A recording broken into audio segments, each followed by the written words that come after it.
Hi, it's me again with Corel Draw Tips and Tricks, and this is the last video on this portable fire pit, collapsible fire pit. And most of my laser subscribers will be happy to quit getting emails. So we're going to put holes. We're going to put a 1-inch hole. I've got my ratio locked, or I'm going to lock it, so I'm going to make it 1 inch. I'm going to hit P and put it in the center of the page. I'm going to change my nudge distance to, well, let's go 3 inches. I'm going to grab that. I'm going to go Control D, make a duplicate, Control D, Control D. I'm going to grab the center. I'm going to grab the center one again, Control D, Control D, Control D. I'm going to grab those 4, Control D, and go up, Control D, and go down.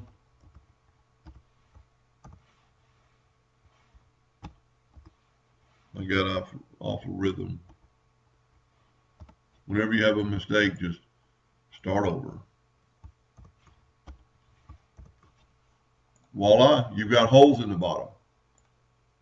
Let's get this guy out of the way. Now, the sides aren't going to be as easy because you can't really put P because it's not going to be in the center of the page because you've got these knobs hanging over.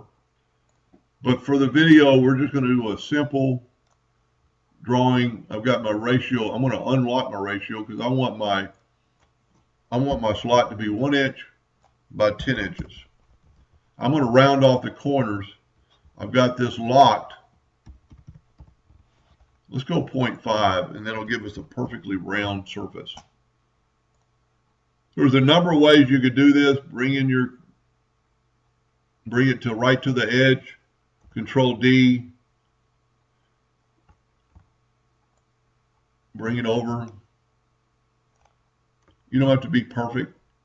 Grab those two. Go up to Effects and Blend. And we've got 2 already. We're just going to blend, let's say 6. There's your sides. You could actually take these away. You have to go up to Arrange and Break Blend Apart. Take those away. There's your slides. You're off your bottom good enough. You could raise them up a little bit more. You know, you could do anything. The good thing about this, I'm going to change my nudge distance to 1/2 inch. Grab those and just bring them up 1/2 inch. Keep them off the floor a little bit, maybe even a little bit more, or make them shorter. You can do a lot with them. You don't have to have them like this. Let's delete these. You still got to ungroup them. Let's delete these. Let's take this one and rotate it 22.5 degrees. Let's move it over just a hair. Let's go Control D, using down the control button, and this one you'd want to get pretty close to the other one. Grab those 2. We wouldn't want as many this time, so let's just do 4. There you have slots. Anyway, if you're a plasma cutter or new to plasma cutting, you're going to have 5 pieces. I would cut out your sides first.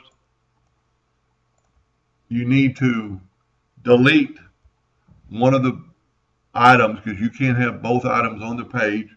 Go up to File, Save As, call it whatever you want, but you save it as a DXF AutoCAD. Bam. Got it done. Back up and call that the bottom. Now let's erase your sides, or call that the bottom. Put this in the center of the page. And group these together. And that way you can put them in the center of the page too. Now just say this one is the bottom as a DXF. And there you go. Anyway, kind of a fun project. Hope that helped a little bit. And thank you for watching.